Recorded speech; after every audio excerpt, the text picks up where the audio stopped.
طبعا كتعرفوا باللي صانع المحتوى خاصو يتابع كل الاخبار الموجوده في العالم، او على الاقل صانع المحتوى اللي عنده التوجه بحالي. وانا كنتابع مجريات واحداث كاس العالم في السوشيال ميديا. اكتشفت باللي ساحل المستديره عندها واحد التاثير كبير بزاف.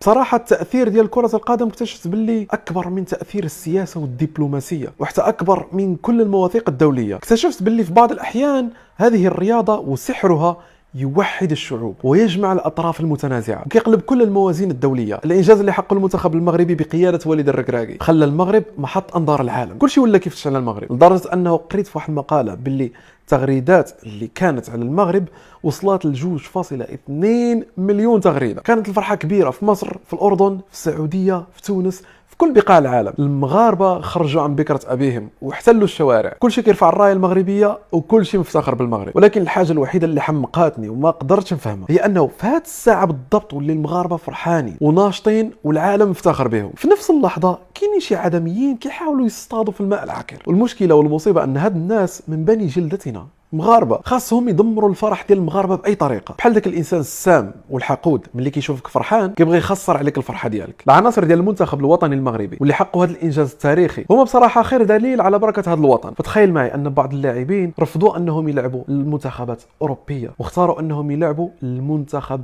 الوطني ديالهم المغرب. علاش؟ حيت كيفتخروا ببلادهم وباغيين يشوفوا بلادهم الفوق. وحنا كاملين كتجينا الغيره والنخوه والنفس على البلاد ديالنا، لدرجه ان بعض اللاعبين ما خلقوش هنا في المغرب ولكن خلقوا برا، في اسبانيا، في هولندا، فرنسا، ومع ذلك قرروا انهم يلعبوا المغرب. على هذا الشيء كنقول لبعض الخونه اللي اختاروا انهم يخرجوا في هذه الساعه هذه بالضبط ويحاولوا انهم يعكروا المياه وفسدوا على المغاربه الفرحه ديالهم. المغرب هو الانتماء، حب الوطن هو العطاء بدون مقابل، هذه هي الهويه وهذا هو معنى الوطنيه. فهنا كنطرح واحد السؤال بسيط لدوك الناس: شنو قدمتوا لهذه البلاد؟